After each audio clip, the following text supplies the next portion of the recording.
Hi guys, i-share lang natin tong setup natin, no? Kasi almost tapos na ito talaga.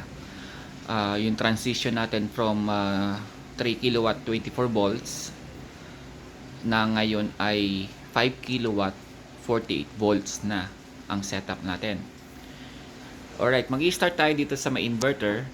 Ito ay Solis na hybrid off-grid inverter. So ito ay hindi grid tie.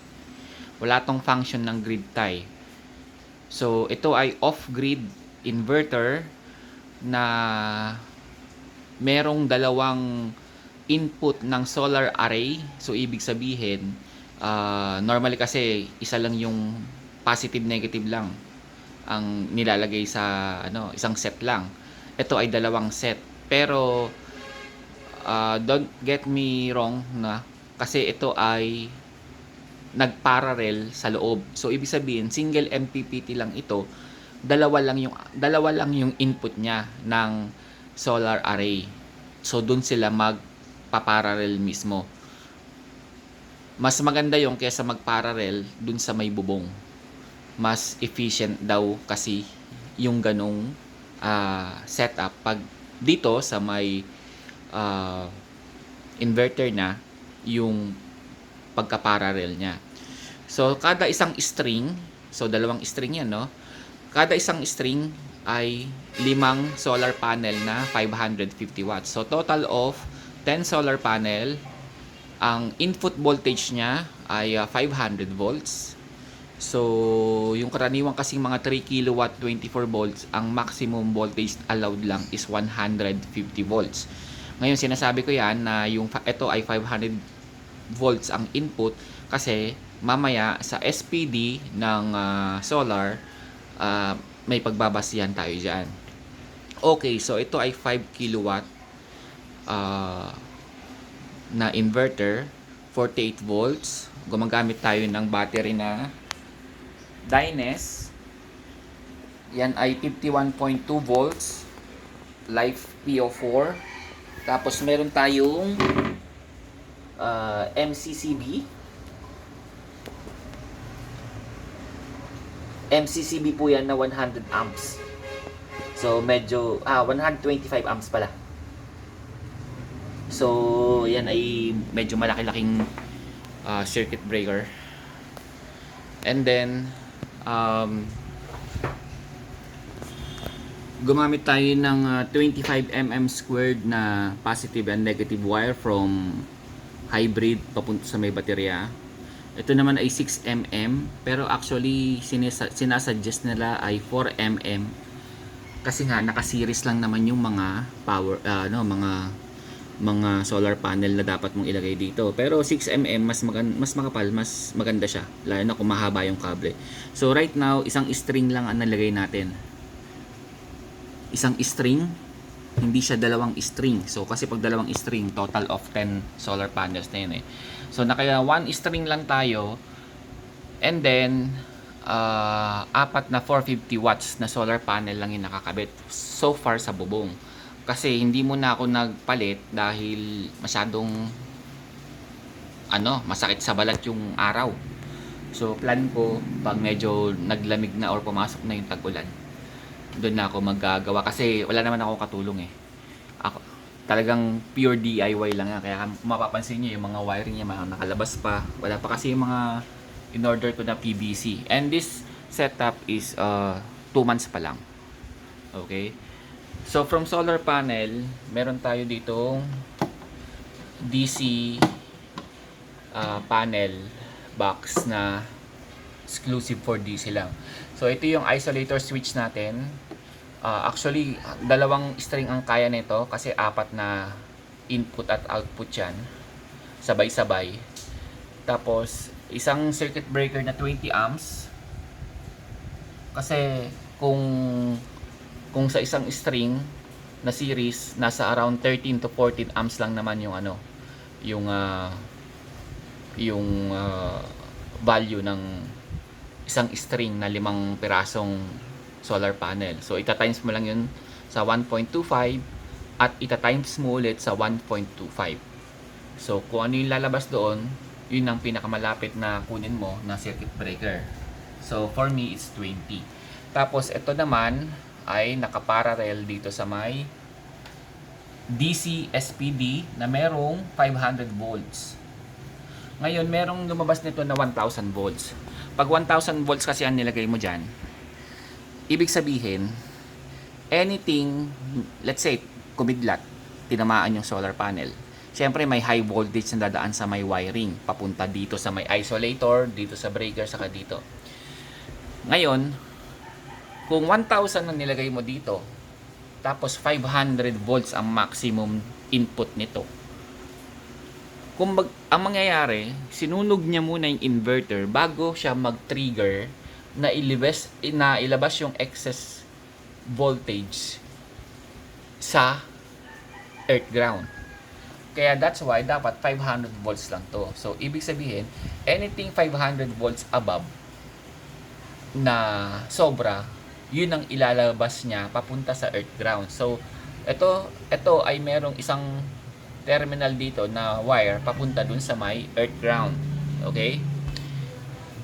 So, kung ito ay 500 volts at 500 volts din ito, so kung siya ay tamaan ng kidlat or tumaas yung voltage niya, anything itatapon niya sa earth ground at mapoprotektahan niya to.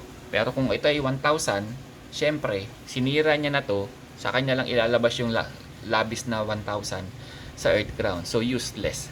So, that's why 500 volts. Ngayon, kung ang setup nyo ay, ang solar array nyo ay, let's say, dalawang 550 watts. So, ilang volts lang yun? 45, let's say. So, 90 volts lang yun. So, hindi kayo required na maglagay nito. Kasi, useless yung paglalagay nyo ng SPD sa side ng solar panel. Sana nagets nyo. Okay. So ito, from solar panel, pumasok siya dito sa may ilalim. Ilalim or taas pwede yan kasi switch lang naman to. And then lumabas siya dito sa may ibabaw, pumunta siya rito sa ibabaw nito, at sa ibabaw nito nakaparallel din. Tapos ang output na ito ay naka-grounded sa earth ground. Ito naman yung output nito ay diretso na sa input ng solar panel ng inverter. Now, dito naman sa AC panel box natin, dalawang set ito. Ito ay input 1, 2, 3. Ito ay output 1, 2, 3. Okay, so sa input muna tayo. Kasi itong inverter natin, usually may mga input to from DU. Na na kumbaga parang abang. Kung gusto mo mag-DU power or parang UPS style, di ba? So from 220 or from Meralco, let's say, dadaan siya rito sa ibabaw nito, and then mag-output papunta dito sa may SPD, AC SPD ito. Tapos nakaparallel to sa ibabaw papunta naman dito. Tapos ito naman yung output sa may baba papunta dito sa may hybrid. Laging sa taas yung input natin, kung mapapansin nyo, laging sa taas. Kasi yan yung normal. Meron kasing mga safety breakers na bidirectionals, pwede kang magpasok dito sa ilalim. Pero karaniwan, lagi na sa ibabaw. At usually, yung mga merong input sa ilalim ay mas mahal. Okay? So, from Meralco, ulitin natin, dumaan siya dito sa may ibabaw, line 1, line 2, or kung sa lugar nyo, line 1, line and neutral. Yung output nito, papunta dito sa may, umikot siya, papunta dito sa may AC, SPD. Yung kanina pong kulay orange na yun ay DC, kasi DC yung lumalabas sa may solar panel. Ito naman ay AC. Kasi nga, from grid na to, or let's say Meralco, yun, same din ang purpose nito. Pag umexcess siya ng 275 volts, lahat ng excess niya, ida-divert niya papunta sa ground. So, walang over voltage, may protection ka yung mga gamit mo or appliances mo. na hindi siya mag-exceed ng 275 volts. Merong iba nito na nasa 500 volts. Ang kunin nyo, syempre, yung 275. Kasi once na 500 volts or 1000 volts yung kinuha nyo, usually pang mga pang 3 phase na yata yun eh. Ano na yun, sinira na yung mga 220 volts yung appliances kasi na-reach na yung 500. At to, at least hanggang 275 lang. Okay? So, input sa taas from Meralco, yung output papunta rito, umiikot papunta sa ibabaw nito. Tapos meron isang line niya papunta sa earth ground. Tapos ito naman nakaparallel dito sa may output natin na monitoring natin. Tapos yung output nito ay papunta na sa inverter, input AC. Ngayon, yung output naman ng inverter natin, okay, yung output naman ay dito siya unang papasok sa RCBO na circuit breaker. RCBO ang nilagay ko kasi mas may added protection to compare dito sa may ordinary MCB. Now, kung bakit hindi RCBO ang nilagay ko dito, kasi from dito sa output nito, maiksi lang yung wiring na dumaloy papunta sa inverter. Saka kung sure ka naman sa may wiring mo, ay hindi mo na kailangan ng RCBO dito. Now, since ito ay output from inverter, mas magandang RCBO ang ilagay mo kasi ito na yung papunta dun sa may magdi-distribute sa may buong bahay mo ng wiring. So, syempre, hindi mo na masyadong mamomonitor yon yung mga wiring dyan sa may loob ng mga pader mo. Baka mamaya meron na may problema doon. So, mas maganda na RCBO ang ilagay mo. Kasi ito, mayroon tong earth ground fault. Okay? So, from output ng inverter, dadaan niya sa may lagi, sa may ibabaw.